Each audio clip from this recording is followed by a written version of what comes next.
ನಮಸ್ಕಾರ ಸ್ನೇಹಿತರೆ.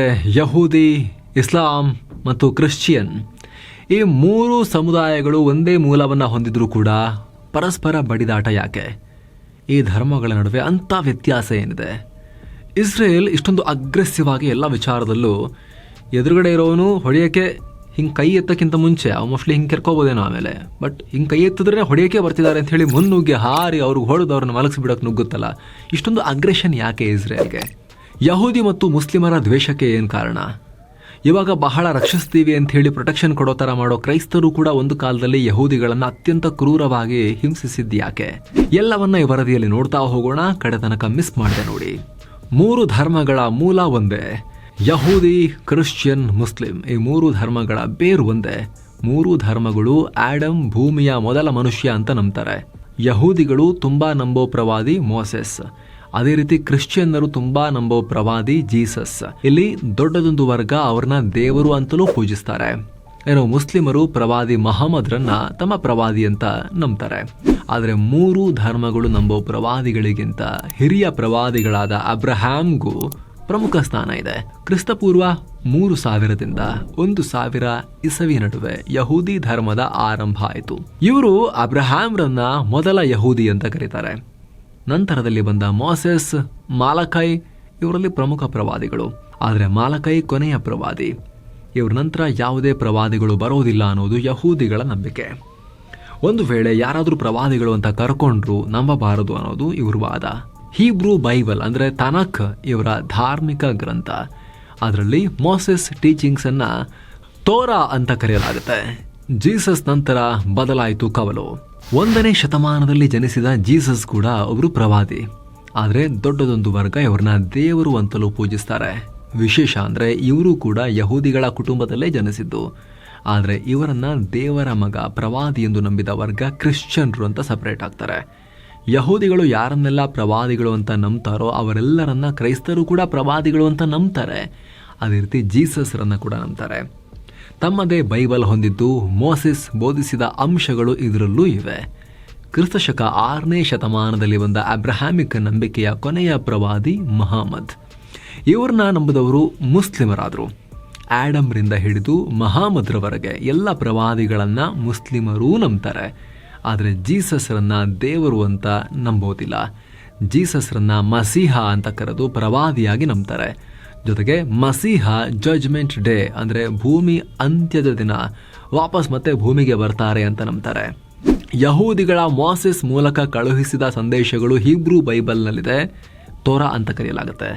ಕ್ರಿಶ್ಚಿಯನ್ನರ ಜೀಸಸ್ ಮೂಲಕ ದೇವರು ಕಳಿಸಿದ್ದಾರೆ ಅಂತ ಅವರು ನಂಬುವಂತಹ ಸಂದೇಶಗಳು ಬೈಬಲ್ನಲ್ಲಿದ್ದು ಅದನ್ನು ಗಾಸ್ಪೆಲ್ಸ್ ಅಂತ ಕರೆಯಲಾಗುತ್ತೆ. ಮುಸ್ಲಿಮರು ಕುರಾನ್ ಜೊತೆಗೆ ಇವುಗಳಲ್ಲಿರೋ ಅಂಶಗಳನ್ನು ಕೂಡ ನಂಬ್ತಾ ಇದ್ರು. ಆದರೆ ಕಾಲಕ್ರಮೇಣ ಇವುಗಳಲ್ಲಿರೋ ಅಂಶಗಳನ್ನು ಆಲ್ಟರ್ ಮಾಡಲಾಗಿದೆ. ಹೀಗಾಗಿ ಕುರಾನ್ ಮೂಲಕ ಮಹಮ್ಮದರು ಕೊಟ್ಟಿರೋ ಟೀಚಿಂಗ್ಸೇ ಫೈನಲ್ ಅಂತ ಪರಿಗಣಿಸಿದ್ದಾರೆ. ಈಗ ಮುಸ್ಲಿಮರು ಮಹಮ್ಮದ್ರನ್ನ ಕೊನೆಯ ಪ್ರವಾದಿ, ಅವರು ಹೇಳಿದ್ದೇ ಫೈನಲ್ ಅಂತ ಪರಿಗಣಿಸ್ತಾರೆ. ಮೂರು ಧರ್ಮಗಳ ನಡುವೆ ವ್ಯತ್ಯಾಸ ಏನು? ಮೂರು ಧರ್ಮಗಳಲ್ಲಿ ಕೊನೆಯ ಪ್ರವಾದಿಗಳ ಕುರಿತು ನಂಬಿಕೆಯಲ್ಲಿ ವ್ಯತ್ಯಾಸ ಇದೆ. ಯಹೂದಿಗಳು ಮಾಲಕೈ ಕೊನೆಯ ಪ್ರವಾದಿ ಅಂತ ನಂಬ್ತಾರೆ. ಕ್ರಿಶ್ಚಿಯನ್ನರು ಜೀಸಸ್ ಕೊನೆಯ ಪ್ರವಾದಿ ಅಂತ ನಂಬ್ತಾರೆ. ಅದೇ ಮುಸ್ಲಿಮರು ಮಹಮ್ಮದ್ರನ್ನ ಕೊನೆಯ ಪ್ರವಾದಿ ಅಂತ ನಂಬ್ಕೊಂಡಿದ್ದಾರೆ. ಯಹೂದಿಗಳು ಮಾಲಕೈ ನಂತರ ಜೀಸಸ್ ಮತ್ತು ಮಹಮ್ಮದ್ರು ಬಂದಿದ್ರಿಂದ ಅವ್ರನ್ನ ನಂಬಲ್ಲ. ಕ್ರಿಶ್ಚಿಯನ್ನರು ಮಹಮ್ಮದ್ರು ಜೀಸಸ್ ನಂತರ ಬಂದಿದ್ರಿಂದ ಅವ್ರನ್ನ ಪ್ರವಾದಿ ಅಂತ ನಂಬಲ್ಲ. ಆದರೆ ಮುಸ್ಲಿಮರು ಎಲ್ಲರನ್ನೂ ಪ್ರವಾದಿಗಳು ಅಂತ ನಂಬ್ಕೊಂಡ್ ಬಂದಿದ್ದಾರೆ. ಯಹೂದಿಗಳಲ್ಲಿ ಒಟ್ಟು 50 ಪ್ರವಾದಿಗಳ ಉಲ್ಲೇಖ ಇದೆ. ಕ್ರಿಶ್ಚಿಯನ್ನರಲ್ಲಿ 80 ಪ್ರವಾದಿಗಳ ಬಗ್ಗೆ ಉಲ್ಲೇಖ ಇದೆ. ಇನ್ನು ಇಸ್ಲಾಂನಲ್ಲಿ 1.24 ಲಕ್ಷ ಪ್ರವಾದಿಗಳ ಬಗ್ಗೆ ಉಲ್ಲೇಖ ಇದ್ದು ಕುರಾನ್ನಲ್ಲಿ 25 ಪ್ರವಾದಿಗಳ ಹೆಸರಿದೆ. ಧಾರ್ಮಿಕ ನಂಬಿಕೆಯ ಪೈಕಿ ಇದೊಂದು ಮೂಲ ವ್ಯತ್ಯಾಸ ಬಿಟ್ರೆ ಹಾಗೆ ಪ್ರಾರ್ಥನೆ ಮಾಡೋ ರೀತಿ, ಸಮಯ, ಆಹಾರ, ಕಾನೂನಲ್ಲೂ ಒಂದಷ್ಟು ಕೆಲವೊಂದು ಬದಲಾವಣೆಗಳನ್ನು ಇವರು ಮಾಡಿಕೊಂಡಿದ್ದಾರೆ ಮೂರು ಧರ್ಮಗಳಲ್ಲಿ. ಏನು ಸ್ನೇಹಿತರೆ, ವರದಿಯಲ್ಲಿ ಮುಂದುವರಿಯುವ ಮುನ್ನ 7 ಸೈನ್ಸ್ ಟೂರಿಸಂ ಕಂಪನಿ ರಾಮೇಶ್ವರಂ ಕನ್ಯಾಕುಮಾರಿಗೆ ಒಂದು ಟ್ರಿಪ್ ಆಯೋಜಿಸಿದೆ. ಆಫರ್ ಪ್ರೈಸ್ ಕೇವಲ 19,700 ರೂಪಾಯಿ ಮಾತ್ರ. ಮದುರೈ, ಕನ್ಯಾಕುಮಾರಿ, ತಿರುವನಂತಪುರ, ಅನಂತ ಪದ್ಮನಾಭ ಸ್ವಾಮಿ, ತಿರುಚೆಂಡೂರ್, ರಾಮೇಶ್ವರಂ, ತಂಜಾವೂರಿಗೆ ಹೋಗೋದಿರುತ್ತೆ. 3 ನೈಟ್ 4 ಡೇಸ್ ಟ್ರಿಪ್ ಇದು.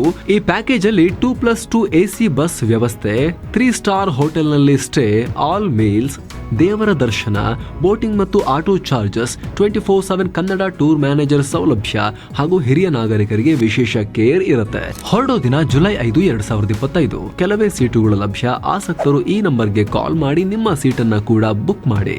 ಬನ್ನೀಗ ವರದಿಯಲ್ಲಿ ಮುಂದುವರಿಯೋಣ. ದ್ವೇಷ ಯಾಕೆ? ಜಗಳ ಶುರುವಾಗಿದ್ದೆಲ್ಲಿ? ಈ ರೀತಿ ಧರ್ಮಗಳು ಕವಲೊಡೆಯೋದು ಹೊಸತೇನಲ್ಲ.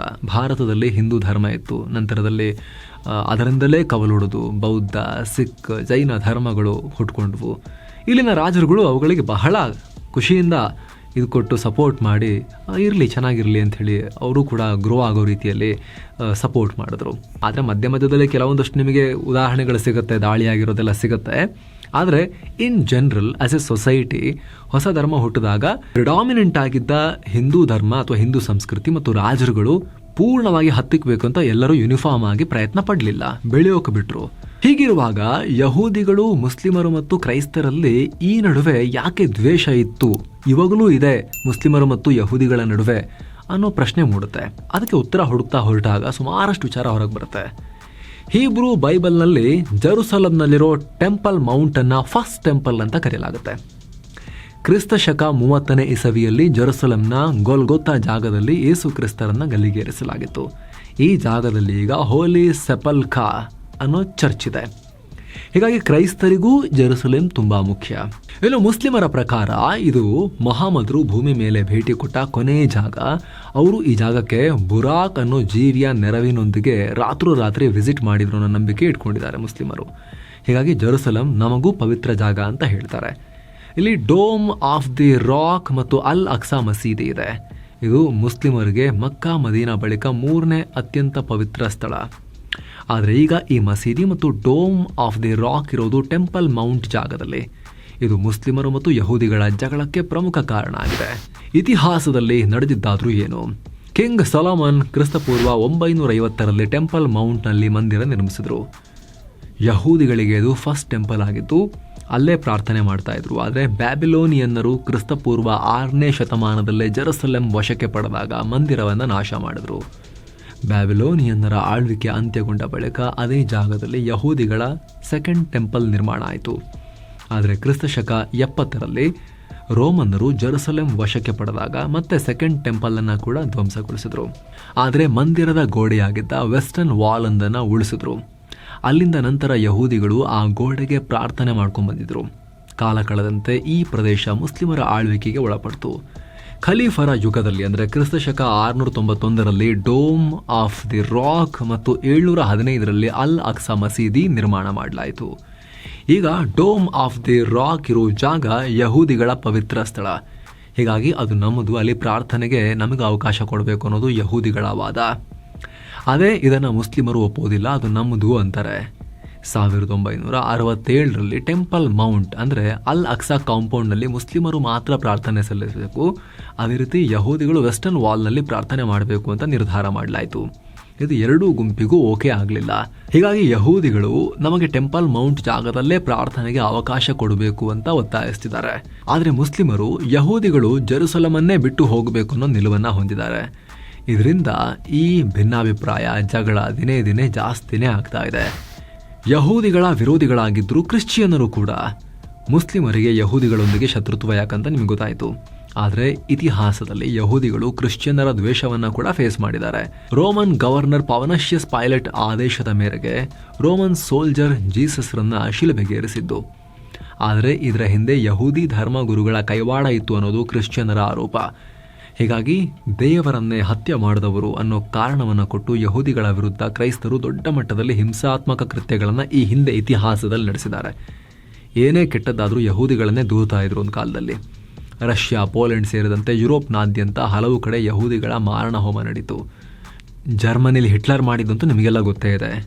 ಯಹೂದಿಗಳು ಕ್ರೈಸ್ತರನ್ನ ಹತ್ಯೆ ಮಾಡಿ ಆಮೇಲೆ ಅವರ ದೇಹದ ಅಂಶಗಳನ್ನು ಬಳಸಿ ರೊಟ್ಟಿ ತಯಾರಿಸ್ಕೊಂಡು ತಿಂತಾರೆ ಅಂತೆಲ್ಲ ವಿಚಿತ್ರ ಕ್ರೂರ ಕಥೆಗಳನ್ನು ಯಹೂದಿಗಳ ಬಗ್ಗೆ ಹರಡಿ ಆಮೇಲೆ ಹಿಂಸೆ ಮಾಡಲಾಯಿತು ಅವ್ರ ಮೇಲೆ. 14ನೇ ಶತಮಾನದಲ್ಲಿ ಯುರೋಪ್ನಲ್ಲಿ ಪ್ಲೇಗ್ ಆವರಿಸಿದಾಗ ಅದಕ್ಕೂ ಯಹೂದಿಗಳೇ ಕಾರಣ ಅಂತ ಲೆಕ್ಕವಿಲ್ಲದಷ್ಟು ಯಹೂದಿಗಳನ್ನು ನಾಶಗೊಳಿಸಲಾಯಿತು. 20ನೇ ಶತಮಾನದಲ್ಲಿ ಹಿಟ್ಲರ್ ನೇತೃತ್ವದ ನಾಸಿ ಜರ್ಮನಿ ಕೂಡ ಯಹೂದಿಗಳನ್ನು ಅತಿ ಕ್ರೂರವಾಗಿ ನಡೆಸ್ಕೊಳ್ತು. 60 ಲಕ್ಷದಷ್ಟು ಯಹೂದಿಗಳನ್ನ ಫಿನಿಶ್ ಮಾಡ್ದ ಹಿಟ್ಲರ್. ದೇಶ ಬಿಟ್ಟು ಛಿದ್ರವಾದ ಯಹೂದಿಗಳು. ಬ್ಯಾಬಿಲೋನಿಯನ್ ಮತ್ತು ರೋಮನ್ನರ ದಾಳಿ ಬಳಿಕ ಯಹೂದಿಗಳು ಅಮೆರಿಕ ಮತ್ತು ಯುರೋಪಿನ ರಾಷ್ಟ್ರಗಳಲ್ಲಿ ಹೆಚ್ಚಾಗಿ ನೆಲೆಯನ್ನು ಕಂಡುಕೊಂಡ್ರು. ಕಾಲ ಕಳೆದಂತೆ ಯಹೂದಿಗಳು ಕಂಪ್ಲೀಟ್ ಆಗಿ ತಮ್ಮ ತಾಯ್ನಾಡಿನಿಂದ ಹೊರಗೆ ತಳ್ಳಲ್ಪಟ್ರು. ಇಲ್ಲಿಂದ ಇತಿಹಾಸದುದ್ದಕ್ಕೂ ಯಹೂದಿಗಳು ತಮ್ಮ ದೇಶವನ್ನ ಕಳ್ಕೊಂಡು ಮನೆ ಮಠ ಬಿಟ್ಟು ನಿರಾಶ್ರಿತರಾಗಿ ಜೀವನ ಸಾಗಿಸಿದ್ರು. ಹೋದಲ್ಲೆಲ್ಲ ಹಿಂಸೆ ಅಪಮಾನವನ್ನು ಅನುಭವಿಸಿದ್ರು. ಈ ನಡುವೆ 1860 ಮೇ 2ನೇ ತಾರೀಕು ಥಿಯೋಡರ್ ಹರ್ಷೆಲ್ ಜನನಾಯಿತು.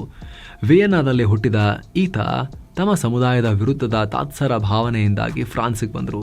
ನಂತರ ಒಂದು ರಾಷ್ಟ್ರವನ್ನು ಕಟ್ಟಲೇಬೇಕು ಅಂತ ನಿರ್ಧಾರ ಮಾಡಿದ್ರು. ಹೀಗಾಗಿ ಸ್ವಿಟ್ಜರ್ಲ್ಯಾಂಡ್ನಲ್ಲಿ 1897ರಲ್ಲಿ ವರ್ಲ್ಡ್ ಝಾಯನಿಸ್ಟ್ ಕಾಂಗ್ರೆಸ್ ಅನ್ನೋ ಒಂದು ಸಂಸ್ಥೆಯನ್ನು ಸ್ಥಾಪಿಸಿದ್ರು. ಈ ಮೂಲಕ ಸ್ವತಂತ್ರ ಯಹೂದಿ ರಾಷ್ಟ್ರದ ಬೇಡಿಕೆ ಇಡೀ ವಿಶ್ವ ಮಟ್ಟದಲ್ಲಿ ಚರ್ಚೆಯ ಗುರುತಿ ನೋಡಿಕೊಂಡ್ರು.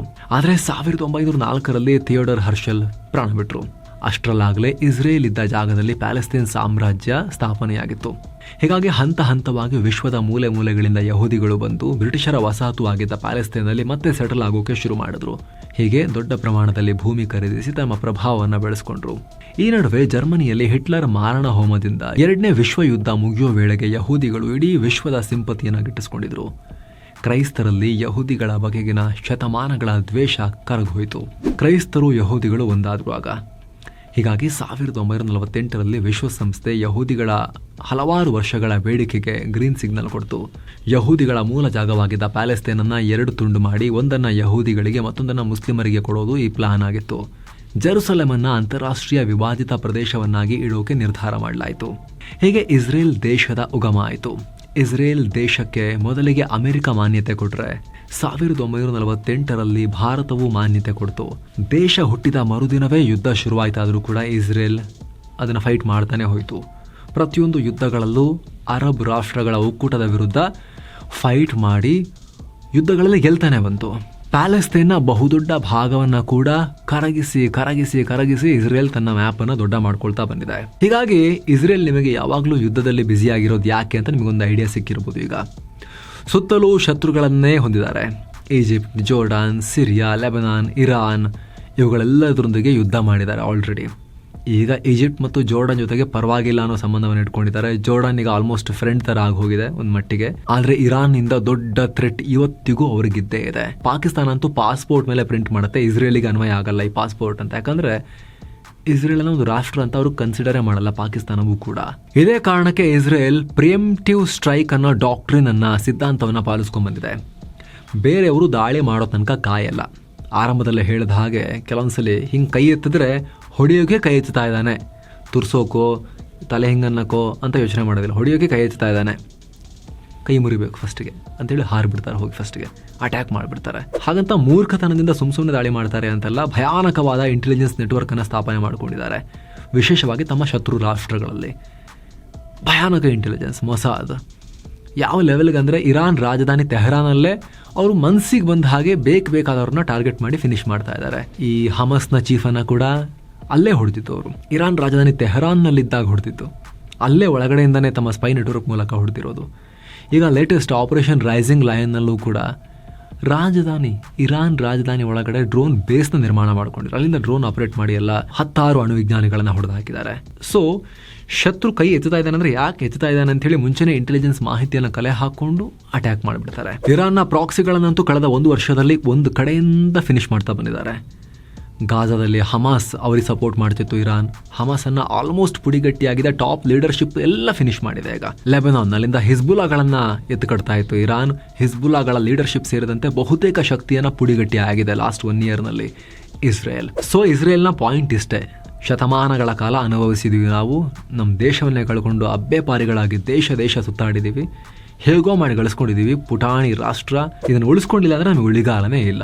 ಇದನ್ನು ಉಳಿಸ್ಕೊಂಡಿಲ್ಲ ಅಂದರೆ ನಾವು ಸಾಯೋದು ಗ್ಯಾರಂಟಿ. ಹಾಗಾಗಿ ಇದರ ಸಣ್ಣ ಸಾಧ್ಯತೆ ಕೂಡ, ಅಪಾಯದ ಸಣ್ಣ ಸಾಧ್ಯತೆ ಕೂಡ ಮೊದಲೇ ಗುರುತಿಸಿ ನಾವು ಹೊಡಿತಾನೆ ಇರಬೇಕು, ಅದೇ ನಮ್ಮ ಜೀವನ ಅಂಥೇಳಿ ಫಿಕ್ಸ್ ಆಗಿಬಿಟ್ಟಿದ್ದಾರೆ ಅವರು. ಇನ್ನೊಂದು ಇಂಟ್ರೆಸ್ಟಿಂಗ್ ಅಂಶ ನೋಡಿ, ಇಸ್ರೇಲ್ ನೆರೆ ದೇಶ ಸಿರಿಯಾದ ಗೋಲನ್ ಹೈಟ್ಸ್ ಪ್ರದೇಶವನ್ನ 1967ರಲ್ಲೇ ವಶಕ್ಕೆ ಪಡ್ಕೊಂಡಿದೆ. ಯಾವುದು ಸಿರಿಯಾದ ಒಂದು ಜಾಗವನ್ನ ವಶಕ್ಕೆ ಪಡಿಸ್ಕೊಂಡಿದೆ.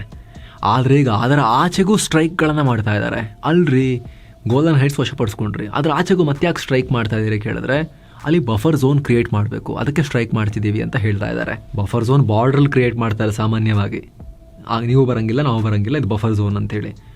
ಬಾರ್ಡರ್ ದಾಟಿ ಶತ್ರುವಿನ ಒಂದು ಜಾಗವನ್ನು ವಶಪಡಿಸಿಕೊಂಡು ಗೋಲ್ಡನ್ ಹೈಟ್ಸ್ ಅನ್ನೋ ಪ್ರದೇಶವನ್ನು ವಶಪಡಿಸಿಕೊಂಡು ಅಲ್ಲಿ ಎತ್ತರದಲ್ಲಿ ಇವರು ಕೂತ್ಕೊಂಡಿದ್ದಾರೆ. ಈಗ ಅದರ ಆ ಕಡೆಗೂ ಕೂಡ ಸುಮಾರು ದೂರ ಖಾಲಿ ಮಾಡಬೇಕು ಅಂತ ಹೇಳಿ ಸಿರಿಯಾ ಒಳಗಡೆ ಸ್ಟ್ರೈಕ್ ಮಾಡ್ತಾ ಇದ್ದಾರೆ. ಈಗ ಇರಾನ್ ನ್ಯೂಕ್ಲಿಯರ್ ಅಸ್ತ್ರಗಳನ್ನ ಡೆವಲಪ್ ಮಾಡ್ತಾ ಇದೆ. ಇರಾನ್ ಪರಮಾಣು ಶಸ್ತ್ರಾಸ್ತ್ರ ಗಳಿಸಂಗಿಲ್ಲ, ಅವ್ರು ಗಳಿಸಿದ್ರೆ ನಮ್ಮನ್ನು ಯಾವತ್ತೂ ಉಳಿಯೋಕೆ ಬಿಡೋದಿಲ್ಲ ಅವರು. ಹಾಗಾಗಿ ನಾವು ಏನು ಬೇಕಾದರೂ ಆಗಲಿ, ನಾವು ಎಷ್ಟು ಟೈಮ್ ಹೆಂಗೆ ಬೇಕಾದ್ರೂ ಹೊಡೆದಾಡ್ತಾನೆ ಇರ್ತೀವಿ, ಅವರಿಗೆ ಅಣ್ವಸ್ತ್ರ ಪಡೆಯಕ್ಕೆ ನಾವು ಬಿಡಲ್ಲ ಅಂತ ನೇರ ಘೋಷಿಸಿ ಭಯಾನಕ ಯುದ್ಧಕ್ಕೆ ಈಗ ಧುಮುಕಿದ್ದಾರೆ. ಇದು ಇಸ್ರೇಲ್ ಇಷ್ಟೊಂದು ಅಗ್ರೆಸಿವ್ ಯಾಕಿದೆ ಅನ್ನೋದಕ್ಕೆ ನಿಮಗೆ ಕಂಪ್ಲೀಟ್ ಪ್ಯಾಟ್ರನ್ ಅನ್ನ ಎಕ್ಸ್ಪ್ಲೇನ್ ಮಾಡೋ ಪ್ರಯತ್ನ ಸ್ನೇಹಿತರೆ. ಜೊತೆಗೆ ಒಂದೇ ಬೇರಿನಿಂದ ಕವಲೊಡೆದ ಯಹೂದಿ, ಕ್ರಿಶ್ಚಿಯನ್ಸ್ ಮತ್ತು ಮುಸ್ಲಿಮರ ನಡುವೆ ಇರೋ ವಿಚಾರಗಳೇನು ಅನ್ನೋದನ್ನ ಎಕ್ಸ್ಪ್ಲೇನ್ ಮಾಡೋ ಪ್ರಯತ್ನ. ನಿಮಗೇನನ್ಸುತ್ತೆ ಕಾಮೆಂಟ್ ಮಾಡಿ ತಿಳಿಸಿ. ಜೊತೆಗೆ ಸ್ನೇಹಿತರೆ, ಈ ರೀತಿ ರಿಸರ್ಚ್ ರಿಪೋರ್ಟ್ಗಳನ್ನು ಆಸಕ್ತರಿಗೆ ಪ್ರತಿಯೊಬ್ಬರಿಗೂ ಶೇರ್ ಮಾಡಿ. ವಿಚಾರದಲ್ಲಿ ಎಲ್ರಿಗೂ ಕೂಡ ತುಂಬ ಜನಕ್ಕೆ ಇದ್ರ ಬಗ್ಗೆ ಕನ್ಫ್ಯೂಷನ್ ಇರ್ಬೋದು, ಏನಿದು ಒಂದೇ ಮೂಲ ಅಂತ ಹೇಳ್ತಾರೆ, ಏನು ಇಶ್ಯೂ ಏನು ಅಂತ. ಸೊ ಸುಮಾರು ಜನಕ್ಕೆ ಇದರಿಂದ ಕ್ಲಾರಿಟಿ ಸಿಗ್ಬೋದು. ಶೇರ್ ಮಾಡಿ ಅಂತ ನಿಮ್ಮಲ್ಲಿ ನಮ್ಮ ಮನವಿ. ಮತ್ತೆ ಭೇಟಿ ಆಗ್ತಿರೋಣ. ನಮಸ್ತೆ.